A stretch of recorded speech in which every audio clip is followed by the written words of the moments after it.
Agradezco mucho la posibilidad de participar a distancia en esta celebración del cuarto de siglo de la Escuela Madrileña de Gestalt. Y aprovecho para agradecer también por primera vez que me haya tenido durante tanto tiempo como su presidente honorario. Aquí estoy en las afueras de Moscú y gracias al amigo Nero que me ha seguido durante uno de mis programas aquí, tengo la posibilidad de mandarles a manera de saludo en vídeo algo más de lo que he escrito o dicho hasta ahora sobre la Gestalt. Algo breve, como me parece que se me pide para alguna pequeña reunión, y sobre un tema que es el que más me lleva a sentir que se me ha quedado todavía en el tintero. Tal vez un poco como hacen los viejos, que hablan más de sí mismos que de otra cosa, y especialmente que les gusta hacer recuerdos de sí mismos. Eso tendemos a mirarlo como cosa de chochera, como signos de decadencia intelectual, pero tal vez sea injusto. Tal vez si miráramos más de cerca el fenómeno, nos daríamos cuenta de que cuando se acerca el fin de la vida es cuando más se comprende la propia vida. Y cuando los viejos hablan una y otra vez de cosas de su pasado, lo que realmente están queriendo comunicar es una nueva visión de esas cosas, la forma como sutilmente todo se va volviendo más claro con la mayor distancia y como una mirada anticipada desde el más allá. En todo caso, si quiero hablar de la Gestalt, el tema que más me va faltando abordar es el que se podría anunciar como mi Gestalt, es decir, el de qué he aportado yo. Y con esto no quiero aludir una vez más a la lista de mis libros y sus capítulos y sus varios planteamientos sobre los famosos fenómenos de frontera, de contacto, o sobre mis ideas sobre la formación de gestaltistas, etcétera, sino algo más fundamental y a la vez menos visible, de modo que en este momento que me pongo a abordar este tema, no puedo decir yo que yo sepa exactamente qué es lo que responde a mi pregunta, por qué es lo que le he infundido a la Gestalt, qué es lo que caracteriza a la Gestalt de los que han sido influidos por mi vida o por mis pronunciamientos o mis formaciones.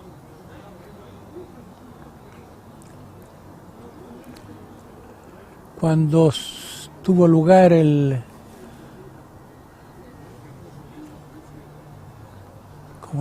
Congreso Internacional de Gestalt en Nápoles,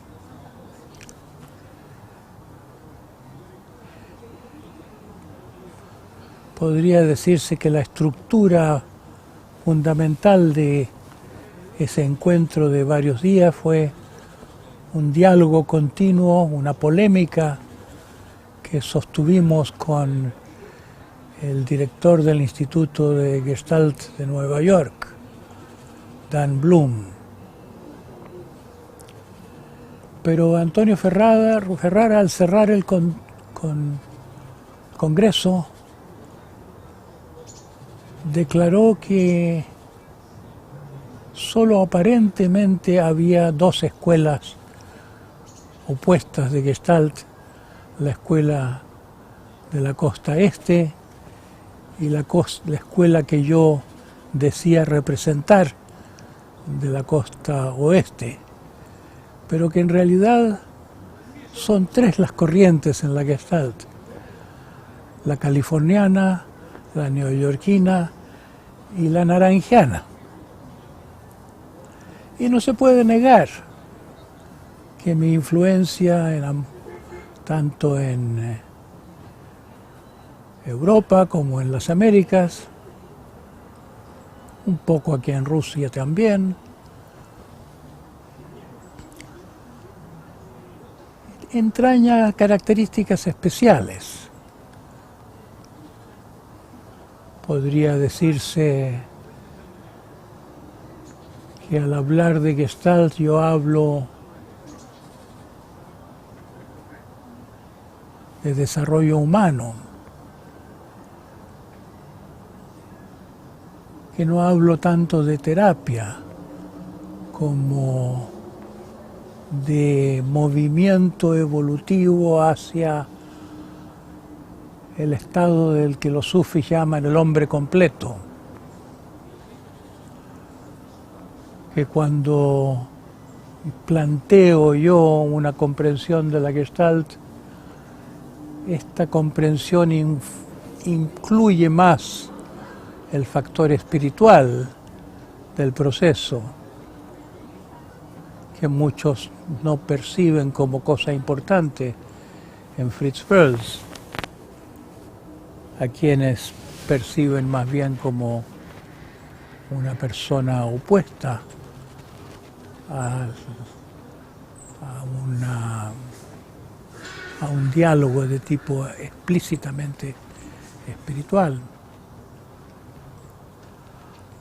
Hay mucho más énfasis sobre el amor también en el tipo de trabajo que yo hago con la gente, por más que este trabajo se apoye mucho en la Gestalt.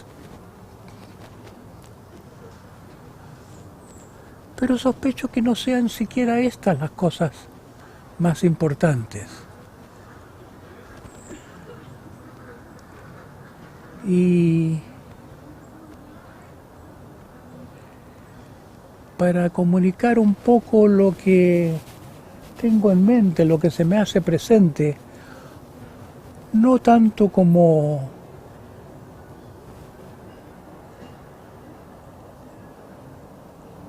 algo claro, más bien como un sujeto de contemplación, un poco misterioso.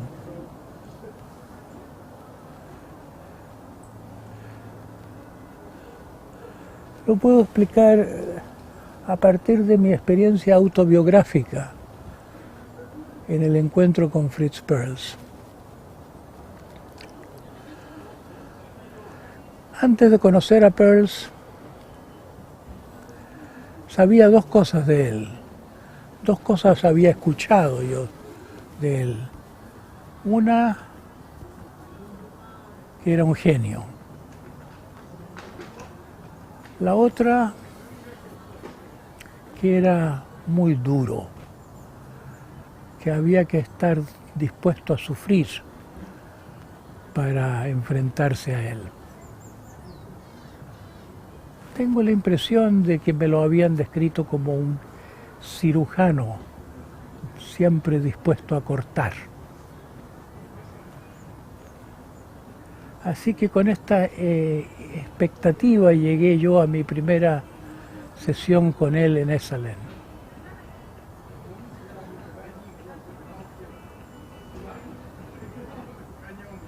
No es completamente exacto que fuera mi primera sesión, porque la primera sesión fue curiosamente, fue un taller que me invitó a hacer junto a él, en mi calidad de psicoanalista recién llegado de Chile. Me propuso que hiciéramos un taller sobre sueños y él mostraría su manera de trabajar después de que yo explicara la mía. Fue curioso que en mi encuentro con Peirce, la primera vez lo tuve en mi público mientras hacíamos un taller sobre chamanismo con Castaneda, y la segunda vez lo tuve como coterapeuta. Pero la tercera vez fue una en que yo vine específicamente a uno de sus primeros talleres en Esalen en calidad de gitano vagabundo, porque no era alguien que estuviera de planta en Esalen. El catálogo de Esalen todavía era rudimentario.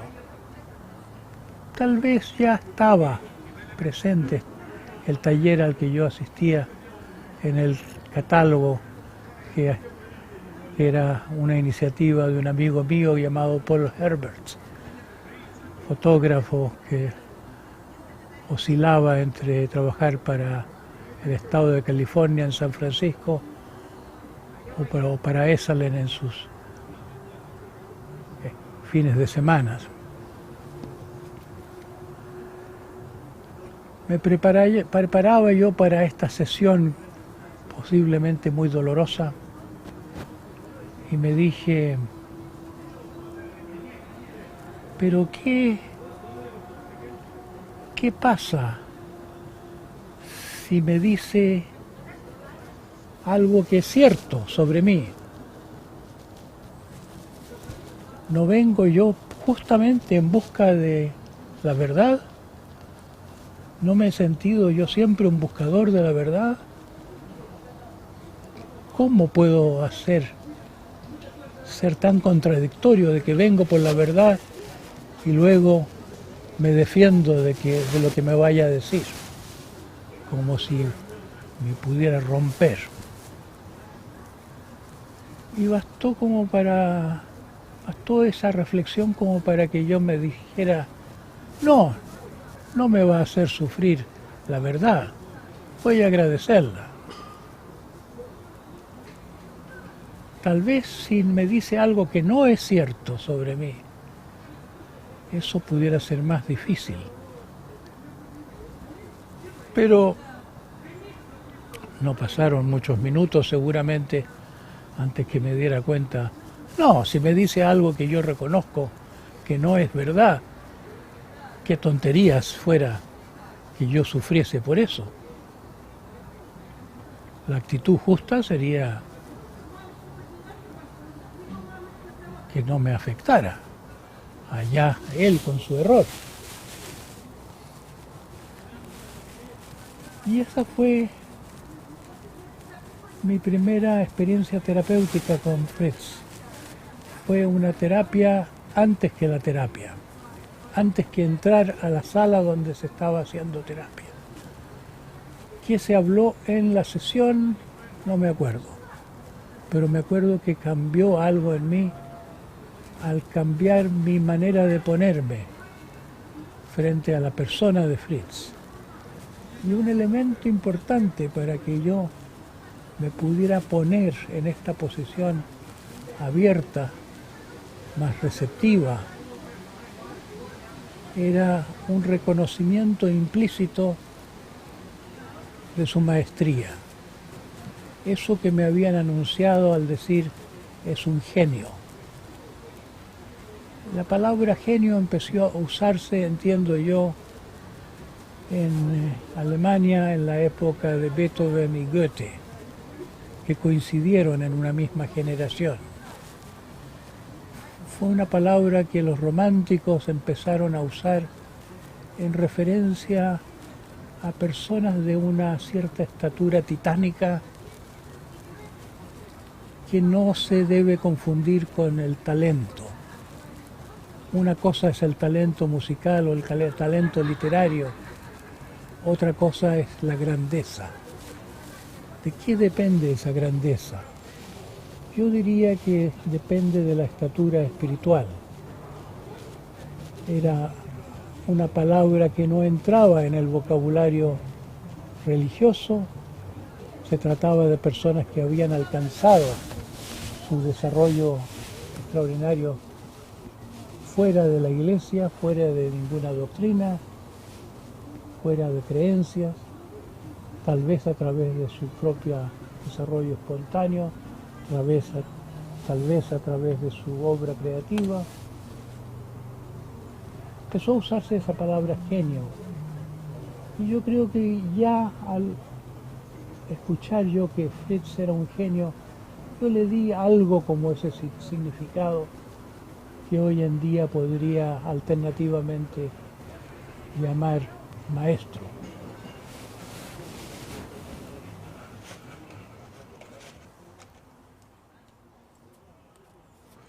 Hoy en día se usa bastante la palabra maestro en la Gestalt y en la psicoterapia. Y me pregunto cuánto viene esto de mi influencia, porque a mí se me ha tratado como un maestro.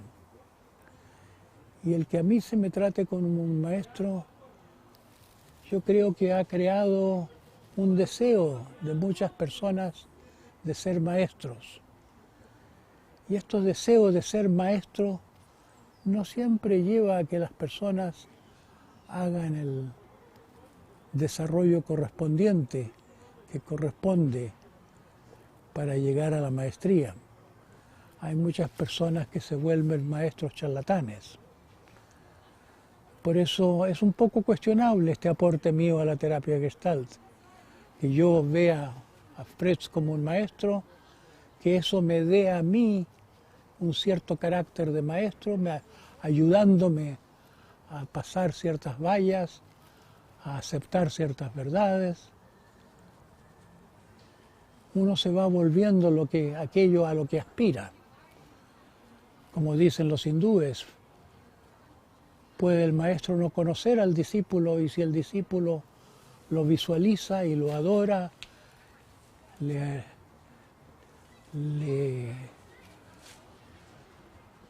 lo venera, se va convirtiendo en el maestro, va recibiendo bendiciones del maestro.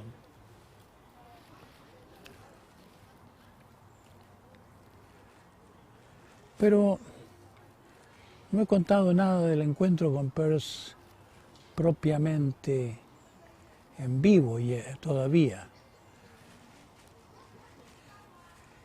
Paso a tal vez el momento, la sesión terapéutica que para mí tuvo más peso, más importancia, que ocurrió en un día en que nos paseamos juntos un poco y yo le dije, y él me hablaba de su teoría de los diversos niveles de la psiquis, el nivel que llamaba el chicken shit, el nivel de la conversación social, de las buenas palabras, de la trivialidad cotidiana, luego un nivel en que la persona se deshace de la palabrería y se encuentra con el impas,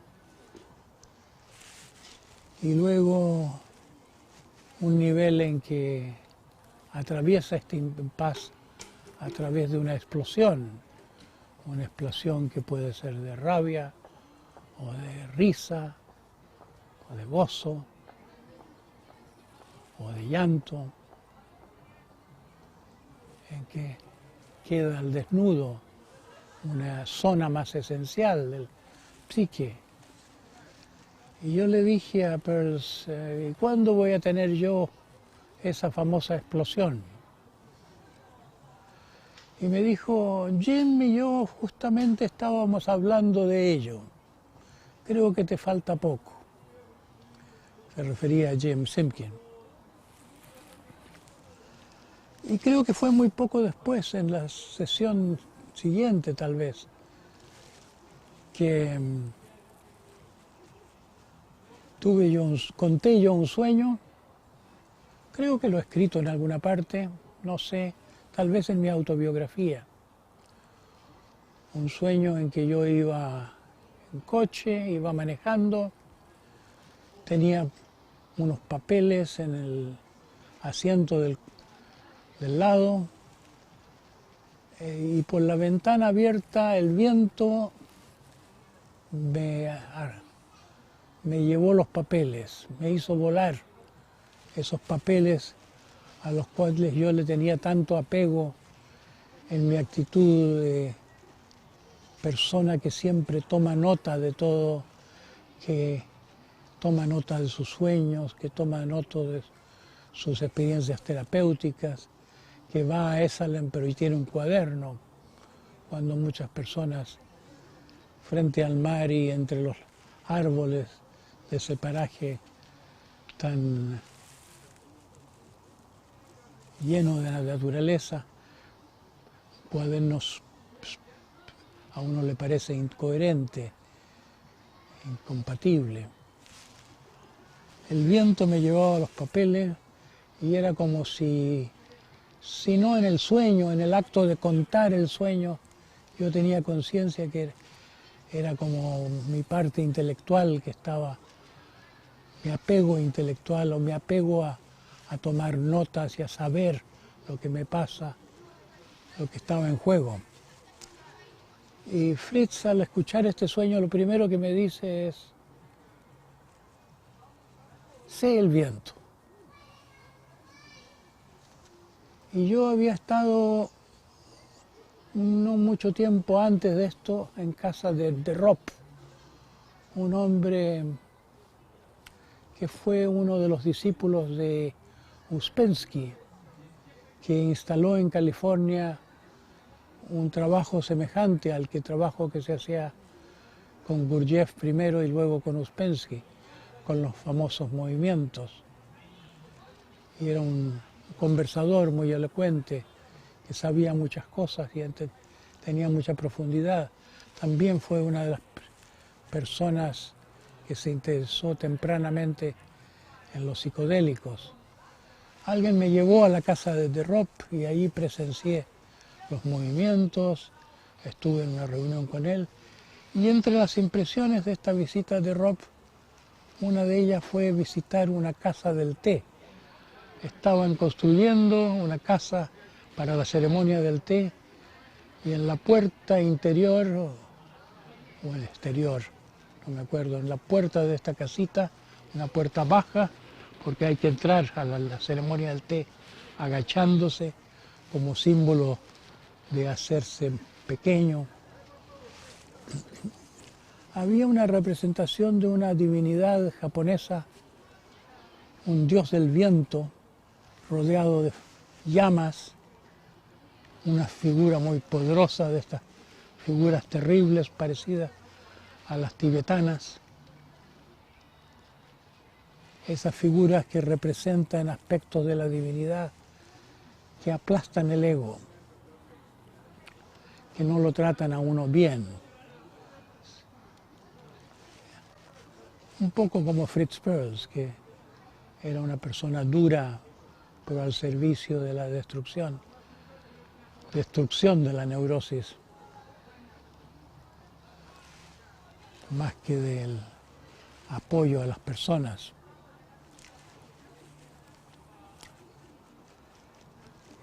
Cuando me invitó a hacer el viento, me sentí el viento de una manera que estaba impregnada del sentir de esa figura, ese dios del viento, un viento que arrastraba con las cosas, con una cierta furia destructiva que limpiaba, una furia superior, una furia sin enojo, diría yo, como una rabia no humana, como una especie de rabia divina o esencial. Yo diría que fue una de de mis experiencias transpersonales. Y una consecuencia de esa experiencia es que la pescó otra persona en el grupo, se contagió, se puso a soplar porque yo había soplado cuando representaba el viento. De alguna manera esto le llegó tan profundamente que seguía él soplando después de que pasó tal vez una hora antes que terminara el taller, esa sesión. Tal vez trabajó otra persona, tuvo esa sesión otra persona después de mí.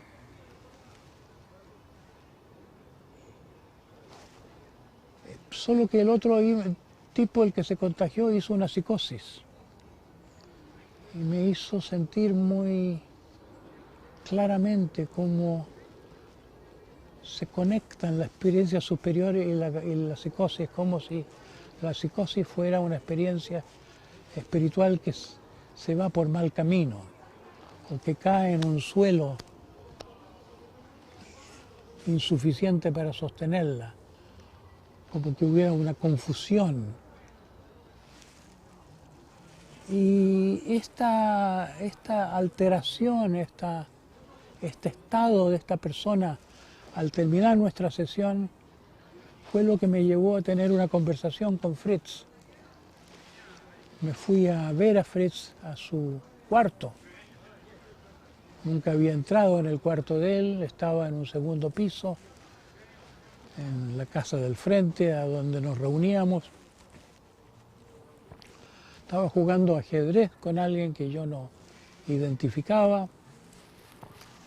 Estaba moviendo su reina hacia adelante en el tablero. Y tengo muy clara el recuerdo de él con la reina en la mano ahí, interrumpiendo el juego y diciendo, ¿ves? No era eso, ¿ves? Dijo, como explicándole a su compañero de juego y a mí al mismo tiempo, it leaves me curiously unconcerned. Palabras que se traducen en, curiosamente, el asunto no me toca para nada.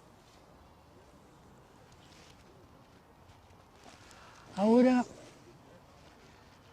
estas palabras que podrían tan fácilmente haber sido interpretadas por un psiquiatra convencional como signo de irresponsabilidad de Fritz Perls. Pero este viejo, ¿qué hace que no se hace cargo de la situación? Ha inducido una psicosis en uno de sus pacientes y dice que esto no le toca para nada. Eso se llama irresponsabilidad en el mundo de la psicoterapia profesional. Pero yo leí esa experiencia y esa forma de declarar su experiencia como la encarnación de la sabiduría taoísta, como una fe completa en que cada uno tiene su camino. Si el hombre quiere hacer el loco, allá él, ya le tocarán las consecuencias de los que se comportan locamente. Ante la ley se supone que los locos no saben lo que hacen, a veces se considera un atenuante de un crimen, es decir, que el hombre estaba en un estado esquizofrénico.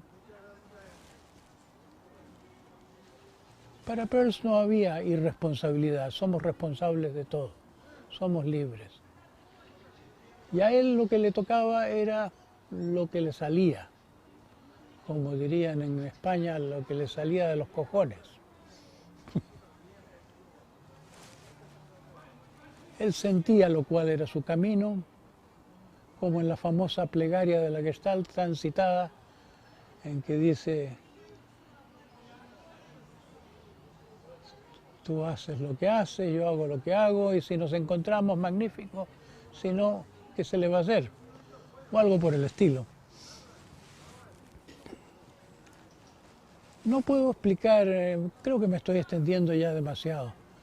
No voy a detenerme mucho en explicar qué es lo que entendí yo, pero yo le di una estatura a Fritz Perls en ese momento de persona muy sabia, de persona cuya ética no era de este mundo, una ética que no está basada ni en las buenas costumbres, ni en el manual de lo que debe ser un buen médico, ni en el juramento hipocrático, sino que era un sentido personal de su camino, de su vida, lo que le ordenaba su espíritu, su guía interior, digamos. Y me parecía perfectamente válido. Y era un hombre seguro de sí, que sabía por dónde quería ir. Ese sentir de Perls yo creo que está detrás de toda mi experiencia con él y de todo lo que he querido transmitir de él. Yo no me relacioné con Perls como con un terapeuta, me relacioné con Perls como con un maestro, como con un sabio.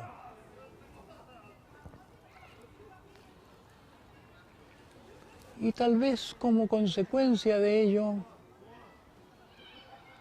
cuando me tocó formar terapeutas y formar gestaltistas, lo que intenté hacer también fue formar sabios más que gestaltistas, formar seres completos, formar personas magistrales. No puedo decir que haya tenido gran éxito, no son muchos los maestros que veo en torno. Veo que mucha gente se queda detenida en su desarrollo, pero esa ha sido mi gestalt. Y tal vez sea una cosa universal, que no todos los discípulos son buenos discípulos.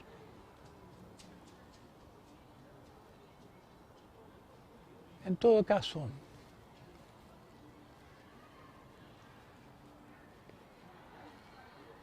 surge la pregunta, ¿acaso esto de ver en Perls un maestro y no solo un hábil gestaltista talentoso, no es simplemente una idealización? No estaba yo soñando.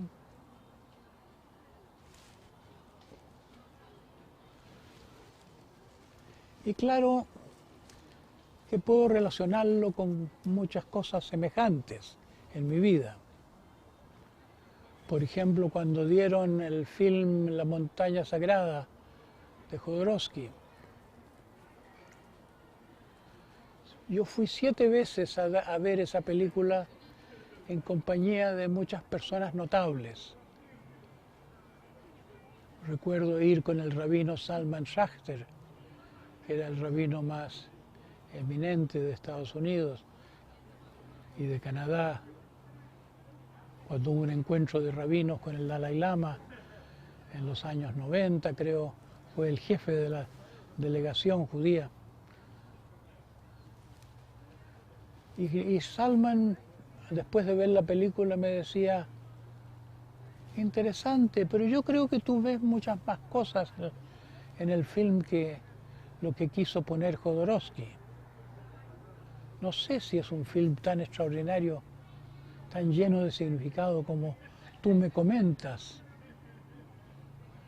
Fui también con Huston Smith, famoso por su libro sobre las religiones, profesor de la MIT, muy eminente, y con otras personas que eran grandes personas, y todas me dejaban un poco con esa pregunta, pero ¿con qué ojos estás mirando tú?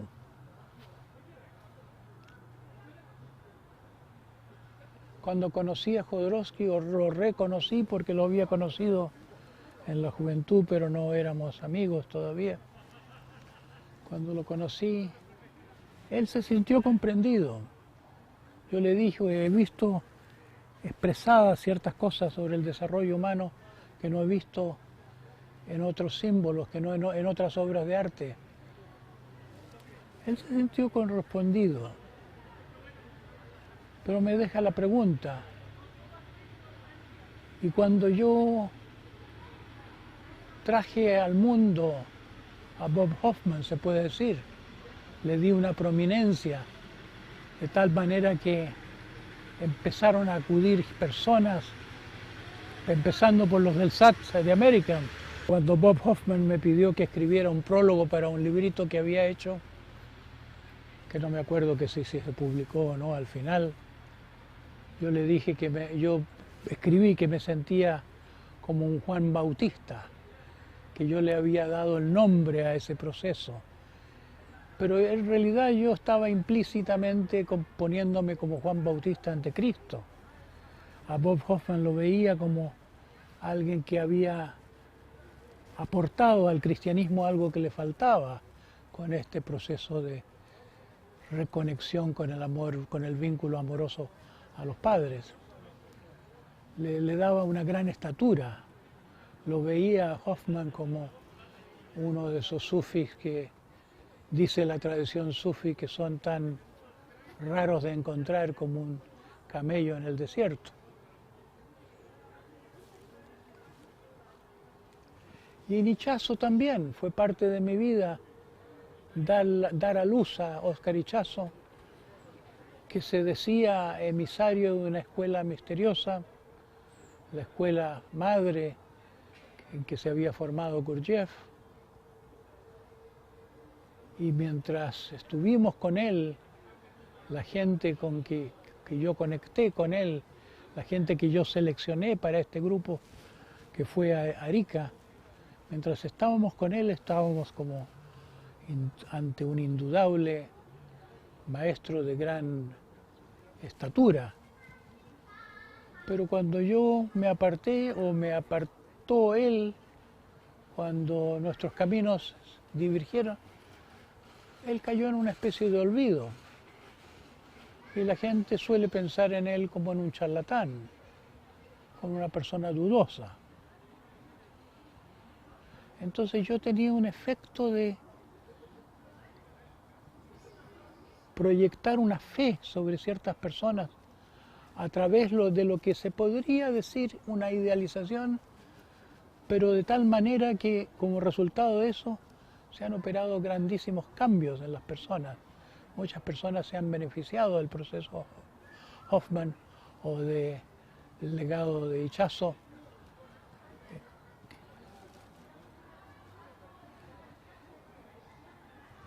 Entonces yo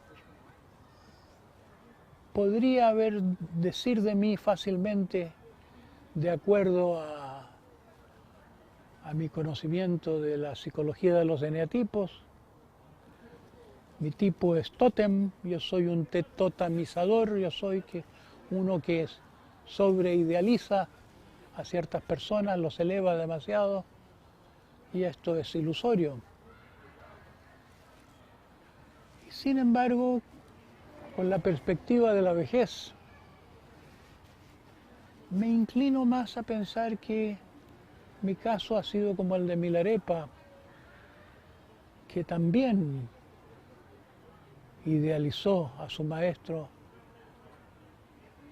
de una manera casi inconcebible para un occidental de nuestro tiempo, pero eso lo llevó a poder desmaterializarse, según se cuenta en su biografía. O cuando surgió el Mahayana, el budismo mahayánico, fue seguramente una nueva visión del budismo que se planteaba polémicamente en esa época, más o menos la época de los primeros años del cristianismo. Pero no eligieron los mahayanistas la formulación de decir estamos interpretando. Sintieron tan fuertemente que ellos estaban comprendiendo con mayor profundidad lo que Buda quiso decir, que ellos estaban comprendiendo el budismo verdadero, que generaron todas estas escrituras mahayánicas en que Buda predica, esta vez en sánscrito, y en el cielo, rodeado de la corte de los bodhisattvas, predica estas verdades revisadas, renovadas.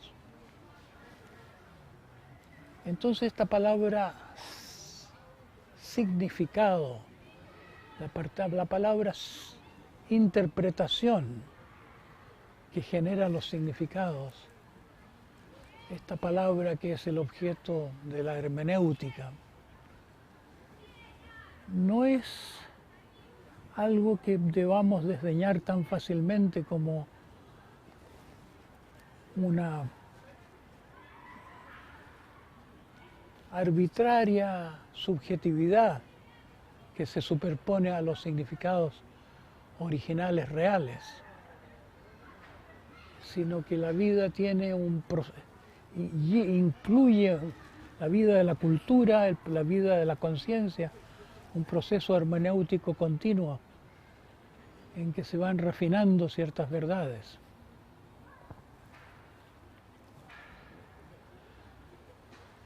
Y si yo me veo como alguien que ha aportado algo en el mundo, ya no en la Gestalt, sino en el mundo, a mí me parece que un rasgo muy importante de mi vida ha sido justo esto de descubrir personas invisibles y hacerlas invisibles y hacerlas dignas de ser escuchadas. Y principalmente se me plantea esto con Totila Albert, a quien llamo un padre espiritual por la medida en que incidió en mi vida. Yo desde el comienzo de mi encuentro con él lo viví como un profeta, lo sentí que era alguien como Jeremías, pero no era simplemente una impresión subjetiva basada en nada. Es que él lloraba cuando leía el periódico. Cuando cada día leía el periódico, se dolía del mundo. Era una persona excepcionalmente conmovida por el dolor del mundo y con una vocación profética de cambiar el mundo. Fue un profeta completamente fallido. Fue un profeta completamente desoído, desconocido en su tierra, y en su lugar y en su tiempo, que tuvo solo un seguidor, que fui yo. Pero si yo pienso en la influencia que tuvo él sobre mí, esa influencia me llevó incluso a descubrir a otras personas. Esa influencia me llevó a concebir las cosas esenciales de mi trabajo. Esa influencia me interesó en cambiar el mundo. Esa influencia, con la llave maestra de las 3 personas interiores, me ha llevado a la idea de una educación alternativa a la tradición patriarcal. Yo creo que Totila Albert está por tener éxito en el mundo. No lo pudo hacer en su generación, pero lo que yo llevo haciendo puede que está empezando a ser escuchado por personas de más y más peso. No es improbable que Totila Albert termine salvando al mundo gracias a mi propaganda, gracias a mi visión, que ya no se puede llamar visión neurótica. Entonces es muy misterioso este asunto del ego,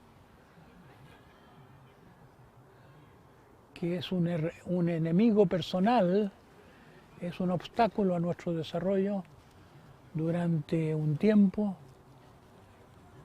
pero visto desde un ángulo universal o social, puede ser un valiosísimo recurso. Yo muchas veces he dicho que el ego es como la perla en la ostra, que los recursos que generamos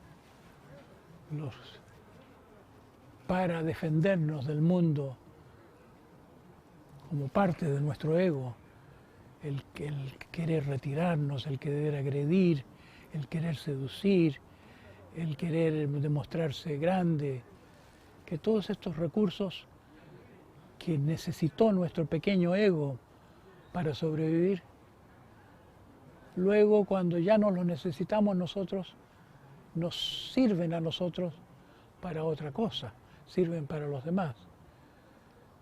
De modo que yo termino la reflexión de hoy sintiendo este ego tótem, esta tendencia a la sobreidealización de la que ha hablado Kernberg tan desdeñosamente al hablar del carácter narcisista.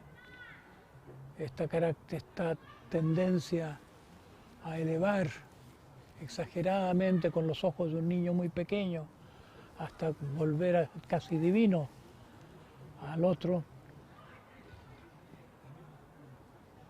en una ansia de significado, en una ansia de algo alternativo a la mediocridad de la vida circundante, que eso tal vez ha sido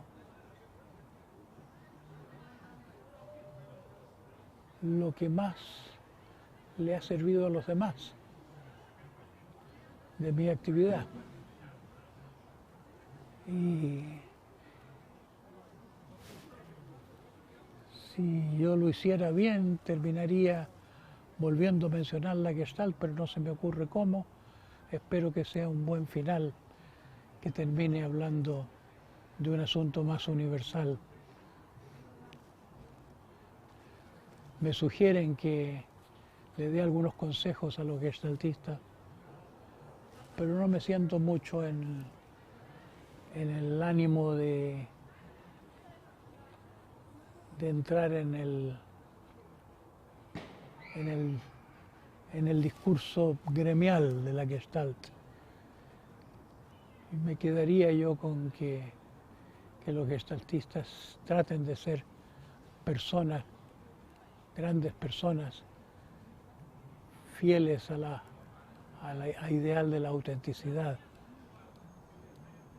y benévolos, y conscientes de que en la doctrina de Peirce, la pobre doctrina de Peirce, de la pobrísima teoría de la Gestalt oficial, el hueco más grande, lo que más falta es el amor, que no podemos negar que la evolución humana tiene que ver con el amor, que no hay que tomarse en serio ese agujero en el discurso de la Gestalt. Tenemos que intentar abrir el corazón tanto a la compasión como a la devoción, al sentido de lo ideal.